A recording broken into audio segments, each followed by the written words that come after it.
Hello, I'm Pearl, and today I'm going to be making the shift, boomers, and a bum roll for an 1800s silhouette. I'm making it for a 1800s themed camp that I'm going to. I have made some bigger dresses in the past that have helped me gain experience for this project that I'm hoping to make into a series. I've made a green skirt for my mom, and I've made Annalise and Erica from Princess and the Pauper. Unfortunately, I don't really have videos for those. I only have a little bit of the process for the Annalise video, because I wanted to do this for the Annalise and Erica that I made. I made those for Halloween for me and my friend, but I ended up not doing it, so I'm gonna hope that I actually record this one. To start, I'm definitely gonna need to tidy the craft room because it's a little messy from my last project, which I just put into a box over there because I got the news that I was going to the 1800s themed camp, and I want to make as much as I possibly can for it so that I don't have to buy any pre-made dresses. So I'm going to tidy up now, and then we will get back in just a second for you, but probably a while for me. And 1 second later. Now I'm going to look at the email that they sent of everything we need to bring and make a list on sticky notes of what I'm going to be making and what I need to have, into 2 columns of everything that I haven't made or I don't have, into everything that I have made or that I do have. And put them on the wall.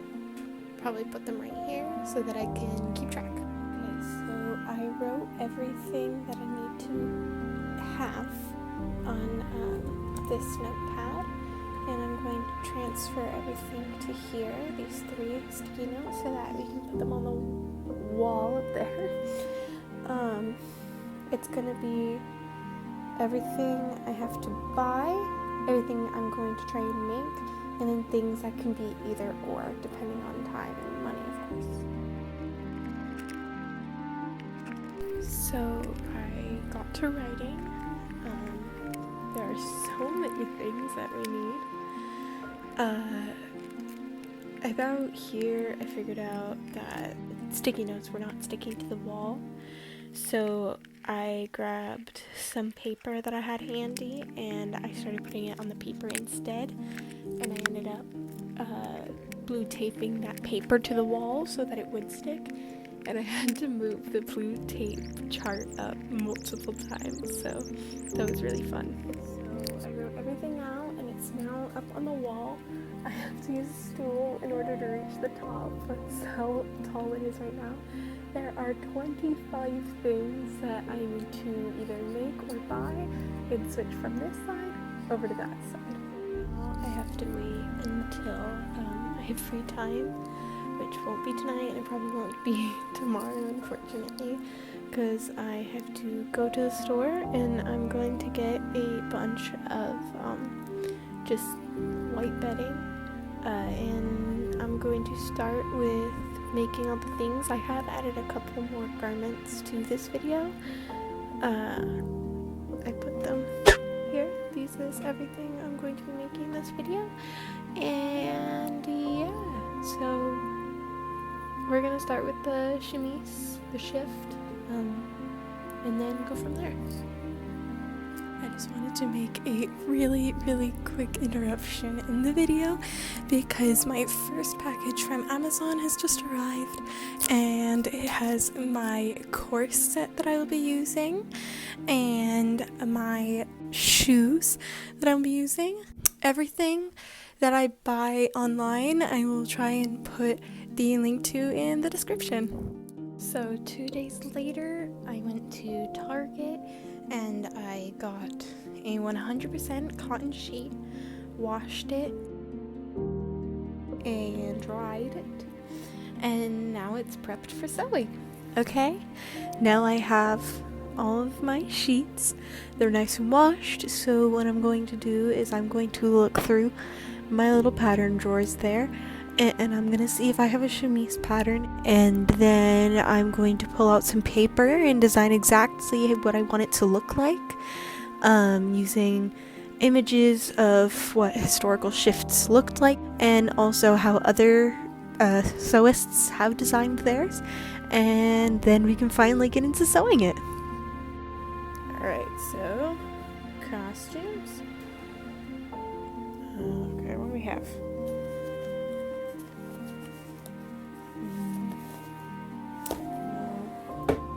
Oh, singles? Whoa. Aha! So I'm going to use the chemise pattern, which is pattern B. So obviously I got straight to sketching. I was looking at references from other people's chemises and the reference image from my pattern. And I just sketched out some really fun things and to use some fun trim. I'm really excited. I also added a few notes to the side to just let me know exactly what I was thinking in the moment. So here she is. The blue is just the body base. The purple I have used to tell me exactly where every seam will be, kind of, and design more of the actual thing. So I found some really cool eyelet trim that's kind of lacy on Amazon that I really liked. So I'm going to put that around the neckline, put it around the armbands, and around the bottom. But on the bottom, it's not actually going to be cinching anything. It's just going to be there for decor. Now we are going to get to cutting this up in this silly little pattern here. So I started taking out the pattern and cutting out the pattern. I did get confused at one point because I tried to look at the instructions and I was like, what is happening? I normally make my own patterns, so following a pattern was helpful, but at the same time, it's so funny how in the long run it was more confusing than my own confusing patterns. After that, I put it on top of my white cotton fabric on the floor. Okay, so now I have all of my pieces cut out for the basic shape. So I probably should have done this before, but I'm going to iron them. Unfortunately, I don't really have a way to record this like I do the groundwork. So I'm just gonna iron everything and then I'll start recording videos again. So now I have pretty much everything ironed, and I'm going to now change out the thread that I have on my machine here and follow these instructions and sew up what we have for the chemise, and then obviously make changes and adjustments as necessary. Hi, it's me again. This is after the next clip. While after. But I have unfortunate news. The next clip, I have sewn mostly everything together, but I don't have the footage that I recorded because I am unable to get it to my editing device. I've got to switch my methods, obviously, of recording videos. I'm so sorry that I wasn't able to record it, but luckily I've only done the chemise and not the rest of the clothes. So now the shift is all sewn together. It does look messy right now, but that's just because it's not finished. Obviously, I haven't done any hems or anything. But yeah, now we can get into the fun stuff. We can start adding ruffles, and I still need to get the trim. but I'm going to make the sleeve shorter and make sure that the hem is a good length, and then we can start adding the ruffles. So I started with the uncut version, then I cut it all to the lengths that I wanted. Then I took long pieces and I put them through the serger to create one big circle, and I hemmed one side with my regular machine and made the ruffles on the other side. Then I serged the ruffles and the bottom of the shift together, and then ran it through my sewing machine one more time to lay it flat. And this was the result! Hi, back to this angle again. So, I did all the ruffles on the bottom of the skirt. They're very fun. I'm very proud of them. I very much like them. And I don't have the eyelet trim yet. I've literally sewn this in the day after I got home from school.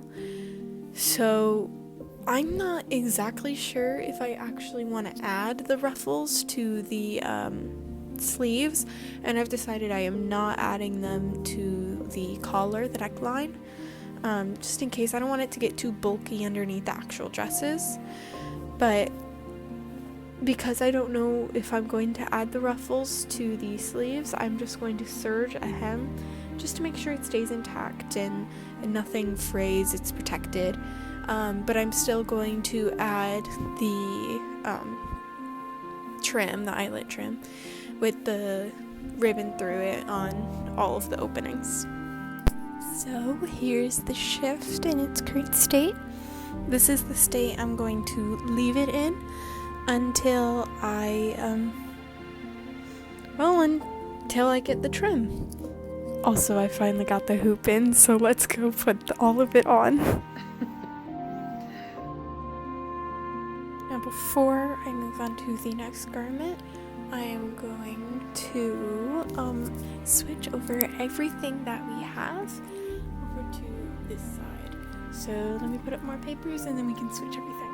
Okay, now I'm going to move everything that we do have over here. I won't move the shift just yet because I have not added the trim yet, but we do have a corset. Boom. First thing, we have a hoop. I have the shoes. That's what I have. It's everything. And then this is like just there.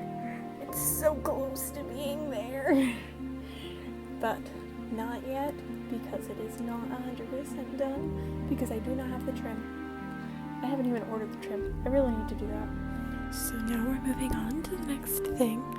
I think I'm going to do the bum roll next, because I don't have the trim yet, and I also don't really know how to make bloomers, and I can't find exactly a pattern that aren't split drawers. So I'm gonna wait a little on those, and I'll make those next or last, but I will make them in this video. So to start off the bum roll, we are going to do just like what we did with the shift, and I'm going to design it first based off of historical images and what other people have said. So here I have the pattern. So now I'm going to get a big paper and I'm going to trace it out so that I can then cut it. Make my pattern. Cut out my pattern with a ton of seam allowance because it's going to puff up. So now I've cut out my pattern and my ruffles, so I'm going to ruffle these and sew them onto this seam, turn it inside out, add the strips, and then finish it up. So now I have my ruffles, so I'm going to put them like this and squash it in between these two pieces, and then sew around the hem here. So this is on the inside, so when I flip it inside out, it lays on the outside. So now we have this is all sewn. So we have some extra ruffles, so I'm going to cut that off and hem it like that. Then I'm going to sew the lines about there and there, so that I can get the more seashell shape. Now I have my lines in, so I am going to stuff it completely. And then I'm going to serge this bottom hem. Here it is. It fits perfectly to my original measurements. I'm so glad I added as much as I did of the seam allowance. This is currently what everything looks like pinned onto my mannequin. And then, of course, with the hoop skirt, I'm so happy with how it's turning out right now. So now I've got to get on the waistband. So what I'm going to do is cut out about an inch of fabric, an inch in width, and then just serge the edges because I don't want it to get too thick if I roll it over and whatever. So I'll just serge the edges, and then I'm going to hand stitch it on to make sure that I collect all the pieces. Well, that's another white spool down. So I'm going away for the weekend. So in car drives or whatever is when I will be hand sewing it on, like so. Ta-da! So here it is, all tied onto the mannequin. Don't mind the mess around the room. I just went away for a whole other week. This was actually filmed way later. But yeah. Okay, now I'm going to tackle the bloomers. I'm going to decide what I want the final piece to look like. And then I'm really just gonna fool around with the design until I can figure out how to make a pattern, because I don't have a pattern and I'm not good at making patterns for pants. So I'm gonna fool around with what a leg might look like. Okay, so these are the pants. These are my measurements. And this is the pattern I'm going to work off of. It goes with these measurements and should work good enough. Okay, here's half of my pattern. This is gonna go against a fold. I'm gonna make this a little bit longer just to be a little more comfortable. But there's my pattern. I'm gonna cut it out of the cotton now. Alright, I've cut it out. Now I'm going to do a really quick test fit to make sure that it's big enough. And then I'm going to cut the second piece. So the fit is perfect based off of my measurements, but I forgot to add in a little bit of looseness. So I'm going to add in triangles down the side up until about here. Yeah, probably only until like here, just to make it a little looser, more comfortable. Okay, I have my triangles. They are a little curved, but it's fine. I'm going to sew this side together, and then I'm going to sew this side to the pants, and then we'll sew the pants together, and then we'll check back in. So here are the bloomers. Right now, I have my pants on underneath, so they are catching a little weird, but it's fine. I left a spot open in the back, and I serged these edges so that the fabric would stay intact, but also it can be open for when I put it on. I just need to add the waistband here, and ruffles at the bottom, and then the eyelet trim that I don't have yet. Okay, so I measured everything for the waistband. Now I just gotta put it on real quick. Okay, so I have my shape cut out. So I have it doubled over just so that it feels nicer on my skin and the top will be better. What I'm going to do is I'm going to go really close to this edge here, and I'm just going to do like a top stitch with my just a straight stitch, just to make sure that the fabric doesn't go like this too much. And then I'm going to serge this onto the pant line. And this little part here is for the buttons. In the middle of sewing the belt on, I ran out of my white spool. Good thing that I have a million more. I have that row, there's more in there, and there's another one there. And I've got this one right here. So we'll put it back in, and then we'll keep going. So here are the pants with the belt. I can't show the back right now because there's a big gaping hole. I'm just holding it together right now. I don't know how I'm going to fix the hole because even when I'm holding it together, it's still there. But I'm gonna put the ruffles down here, and yeah, and there's the dog. Oh, he's leaving. So now I'm going to cut and sew on the ruffles to the bottom hem here. And now I have the ruffles in place, I'm going to do a little top stitch just like I did on the shift so that I know that these will stay down. So here the pants are with the ruffles. All I have to do is add the eyelet trim to the bottom, which I still don't have, and the closure to the back of this, which it's midnight, so I'm not doing right now. So it's the next day now, and instead of adding the button and buttonholes onto here like I should, I'm going to do what I do best, which is procrastinate, because I don't have a button foot, so I don't have a way to make my buttonholes other than by hand, and I don't want to do that right now. So we're going to procrastinate, and we're going to work on the petticoat instead. So we're going to start with designing it first, obviously, and I'll come back after I do that. Okay, now I have my design and my measurements, so I'm going to get an actual measuring tape and make sure that I have 150 inches of space on my floor. If not, then we're gonna have to move.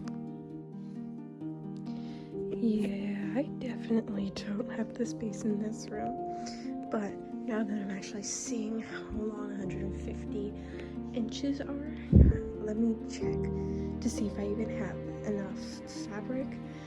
But I don't think I do, so I think that I'm going to have to like half this or something. It's not completely folded out, but I don't think that it's large enough. So what I'm going to do is I'm going to go downstairs, I'm going to taco it, so I'm going to find the longest edge and line those up so that the shortest one is folded in half. And then I'm going to measure out the 40 inches, and then we're going to go from there. So now I have it laid out on the ground. I'm going to take the scissors and the measuring tape. I'm going to measure this way, and then I'm going to cut down there, and then cut the middle. Okay, so now I have all my ruffles, and I have my large pieces there. So I'm going to serge all these together in a big loop, and then I'm going to hem the bottom and ruffle the top. Then I'm going to take this and I'm going to serge up like 5/8 of it. Okay, so the ruffles are all sewn into one giant loop, but there is so much fraying happening that I'm going to just serge all of the edges, even though they would be closed, just to make sure that everything's safe and protected, which is a lot of work. That's just gonna get covered up and gone. But I would rather do that and it'd be fine than not do that and it all falls apart. So okay, so it's taken me 20 minutes, but I did the first edge and it does look so much nicer, and I'm a lot less worried about the fraying and it coming apart. This is all of the excess that once I made. I'm a little worried that I'm gonna run out of this spool, but I guess we'll see. Now I gotta do the other one, which will probably take another 20 minutes.